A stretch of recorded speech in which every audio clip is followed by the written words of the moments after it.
अस्सलाम वालेकुम dear students. अब जबकि आप बेसिक इंग्लिश ग्रामर पर एक ओवरऑल ग्रिप हासिल कर चुके हैं, बेसिक इंग्लिश को सीख चुके हैं, तो आखिर में ज़रूरी बनता है कि जो प्रैक्टिकल इंग्लिश है उसमें आपको गो थ्रू करवाया जाए और आपको प्रैक्टिकल सेंटेंसेस के दरमियान में डिफरेंट तरह की स्ट्रक्चर्स को आइडेंटिफाई करने में हेल्प की जाए।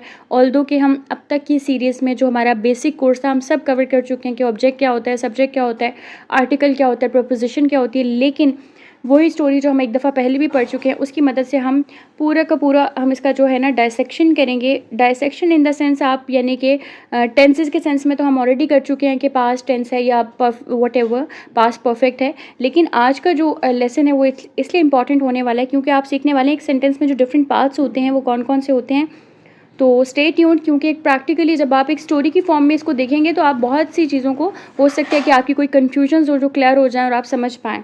तो वंस अपॉन अ टाइम, ठीक है, ये आपके पास क्या हो सकता है, एक तरह का फ्रेजल एक फ्रेज़ हो सकता है। फोर मैन वर क्या है यहाँ पर, हेल्पिंग वर्ब है। राइडिंग क्या है, वर्ब है, ठीक है, वर्ब की फर्स्ट फॉर्म के साथ आईएनजी लगा हुआ है। The horses, four man were riding the horses, तो हॉर्सेस यहाँ पे क्या ऑब्जेक्ट है, फोर मैन यहाँ पर क्या है, सब्जेक्ट हैं। ठीक हो गया। तो इन यहाँ पर क्या है, प्रपोजिशन है। होपफुली अब आप इस चीज़ को रिलेट कर पा रहे हैं। ज़्यादा जो आपने पहले से चीज़ें सीखी हुई हैं उनको ज़्यादा कह लें कि आप रिकैपिचुलेट कर पा रहे हैं या उसको ब्रेनस्टॉर्म कर पा रहे हैं। All of them were lawyers, ठीक है, all of them were lawyers and they were, हम इसमें सेंटेंस को बेसिकली हम एक्सट्रैक्ट करेंगे। They were going to another town for a case, इसमें दे क्या है, सब्जेक्ट है।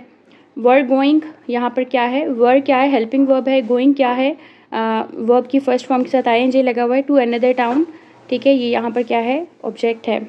फॉर अ केस, फॉर यहाँ पर क्या है, एक प्रपोजिशन है।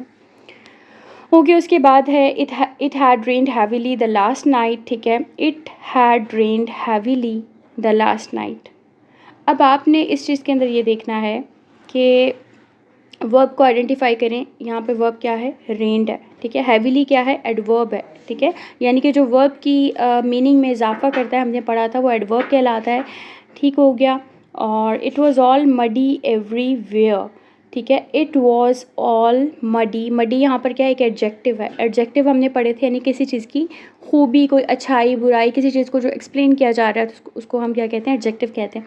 हम सिर्फ उन्हीं चीज़ों को डिस्कस करेंगे फोकस करके जो कि डिफरेंट हैं। बार बार एक चीज़ को हम रिपीट नहीं करेंगे। Water was dripping from the tree, अच्छा, अब यहाँ पे वाटर क्या है, सब्जेक्ट है। वॉज ड्रिपिंग, ड्रिपिंग क्या है, एक एक्शन है, एक वर्ब है, ठीक है। फ्रॉम द ट्री, ट्री क्या है, ऑब्जेक्ट है। ट्री लीव्स क्या है, ऑब्जेक्ट हैं। ओके, वेट यहाँ पर क्या है, एक एडजेक्टिव है, खूबी है।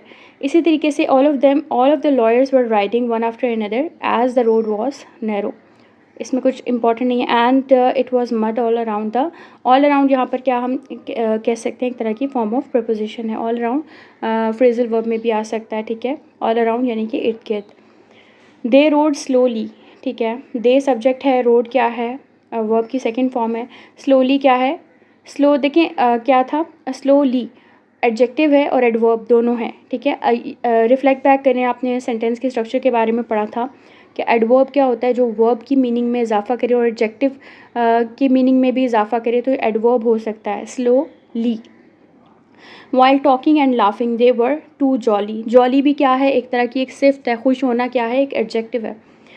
As they pass through a grove of small trees, grove क्या है, आप मुझे कमेंट बॉक्स में बताएं ये किस तरह का नाउन है, ग्रूव ऑफ स्मॉल ट्रीज। चले मैं आपको ऑप्शंस दे देती हूँ, कॉमन नाउन, प्रॉपर नाउन या कलेक्टिव नाउन। आप मुझे नीचे कमेंट बॉक्स में बताएंगे। They heard a continuous fluttering over their head, they क्या है, सब्जेक्ट है। हर्ड यानी सुनना क्या है, एक्शन या फिर वर्ब है, ठीक है। कंटिन्यूअस फ्लटरिंग क्या है, सब्जेक्ट है। ओवर क्या है, प्रपोजिशन है। And a feeble chirping, feeble क्या है, कमज़ोर यानी एडजेक्टिव है। चर्पिंग क्या है, अगेन एक्शन है।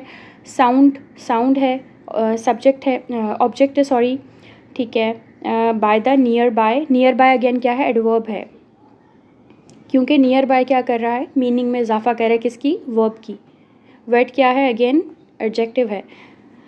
The voice came from the leaves, the voice क्या है, ऑब्जेक्ट है, सॉरी सब्जेक्ट है। केम मतलब एक्शन है, वर्ब है। फ्रॉम द लीव्स ऑब्जेक्ट हो गया एंड ब्रांचेस ऑब्जेक्ट हो गया। अबव क्या है, प्रपोजिशन है।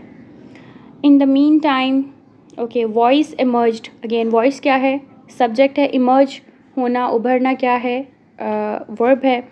ओके, और फ्रॉम यहाँ पर क्या है, प्रपोजिशन है। ठीक हो गया। वेट ग्रास यहाँ पर क्या है, सब्जेक्ट है, ऑब्जेक्ट है, सॉरी।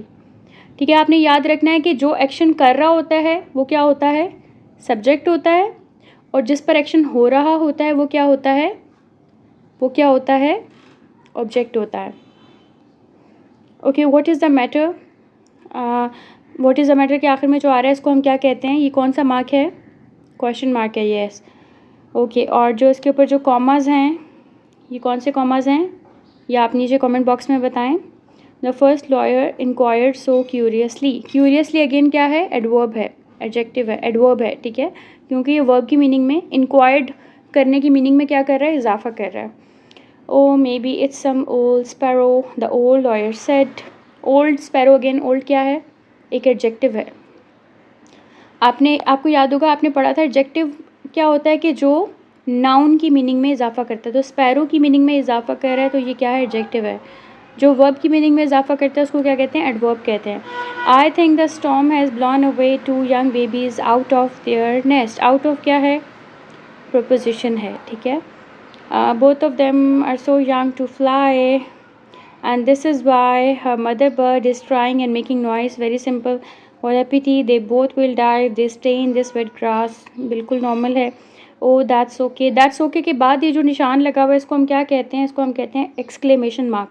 एक्सक्लेमेशन मार्क आपको याद होगा, आपको पढ़ाया गया था, जहाँ पर जज्बात का इज़हार करना होता है वहाँ पर यूज़ होता है। They are just words, why should we bother about it, said the first lawyer, ठीक है, very simple. Yes he is right, why should we, said the second one. अच्छा, द यहाँ पे क्या है, द आर्टिकल है, ठीक है। इज़ क्या है, इज़ हेल्पिंग वर्ब है। When the 3 men looked down, they saw the bird babies fluttering due to the coolness of wet grass. Then they started riding, talking and laughing as before. As before यहाँ पे क्या है, preposition है। Okay, but यहाँ पे क्या है, conjunction है या interjection है, नीचे comment box में ज़रूर बताएं। ये वो सब कुछ है जो आप पहले पढ़ चुके हैं, repeat कर चुके हैं। इसको just हम एक तरह से review कर रहे हैं, revise कर रहे हैं through a story, ताकि आपको याद हो। बर्ड्स जेंटली, जेंटली अगेन क्या है, ठीक है, उन्होंने क्या किया, पकड़ा, उसने पकड़ा, ठीक है। टुक यानी पकड़ा, किस तरह से पकड़ा, जेंटली, आराम से, नरमी से। तो वर्ब की मीनिंग में इजाफा हो रहा है तो ये क्या कहलाएगा, एडवर्ब कहलाएगा। Into his warm and big hands, warm and big दोनों क्या हैं, एडजेक्टिव्स हैं। होपफुली अब जब आप इसको रिलेट कर रहे हैं एक स्टोरी के साथ तो आप समझ पा रहे हैं कि जो हम इंग्लिश में बात कर रहे होते हैं या स्टोरी सुन रहे होते हैं या कोई हमें बात बता रहा होता है तो किस तरह से वो डिफरेंट तरह की चीज़ों से मिलके बना होता है। उसमें एडवर्ब्स भी होते हैं, उसमें वर्ब भी होता है, उसमें हेल्पिंग वर्ब भी होता है, उसमें एडजेक्टिव्स भी होते हैं। तो जो सेंटेंसेस की जो फॉर्मुलेशन होती है वो सारी की सारी इस तरह से होती है।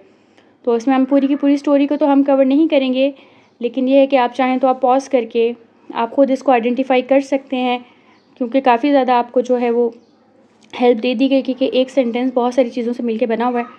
अगर आप कुछ पूछना चाहें तो आप नीचे कमेंट बॉक्स में पूछ सकते हैं कि इसका क्या मतलब है, ठीक है। या सेंटेंस में जैसे अगर ये सबमर्ज्ड है तो सबमर्ज्ड किस कैटेगरी में आता है, अगर आप पूछना चाहते हैं, आपके जहन में कोई सवाल है तो आप ज़रूर पूछ सकते हैं। अदरवाइज़ जो बच्चे FA के साथ रेगुलरली स्टूडेंट्स हैं जो एनरोल्ड हुए हुए हैं उनसे जो है वो टेस्ट लिया जाएगा, ये देखने के लिए आया कि उन्होंने जो पढ़ा था शुरू के लेसन्स में सेंटेंस का स्ट्रक्चर, फिर उनको पूरी इंग्लिश ग्रामर सिखाई गई, टेंसेस सिखाए गए, एक्टिव पैसिव सिखाया गया, डायरेक्ट इनडायरेक्ट सिखाए गए। तो क्या उनको सारे कॉन्सेप्ट्स क्लियर हैं, जितने भी आपको मतलब कॉन्सेप्ट्स पढ़ाए गए थे। जब रियल टाइम उसकी इम्प्लीमेंटेशन की बात आती है, प्रैक्टिकल उसकी रिकग्निशन की बात आती है, तो either you are able to identify और नॉट, आप कर पा रहे हैं या नहीं कर पा रहे, क्योंकि यही हमारा रियल मकसद है कि आप लोग समझ जाएं। जब भी आप कोई पैराग्राफ देखें, सेंटेंस देखें, तो आप समझ जाएं कि इसमें आर्टिकल कौन सा है, इसमें वर्ब कौन सा है, इसमें एडवर्ब कौन सा है, इसमें टेंस की कौन सी फॉर्म लगी हुई है, कौन सा टेंस लगा हुआ है, ठीक हो गया, वर्ब की कौन सी फॉर्म लगी हुई है, प्रपोजिशन कहाँ है, ठीक है। तो होपफुली आज का लेसन आपको बहुत अच्छा लगा, आप इसको प्रैक्टिकली रिलेट कर पा रहे हैं। अगर आपको वीडियो अच्छी लगी तो चैनल को सब्सक्राइब कर दें, वीडियो को लाइक कर दें। अपना बहुत सारा ख्याल रखिएगा, मिलते हैं नेक्स्ट लेसन में। अल्लाह हाफ़िज़।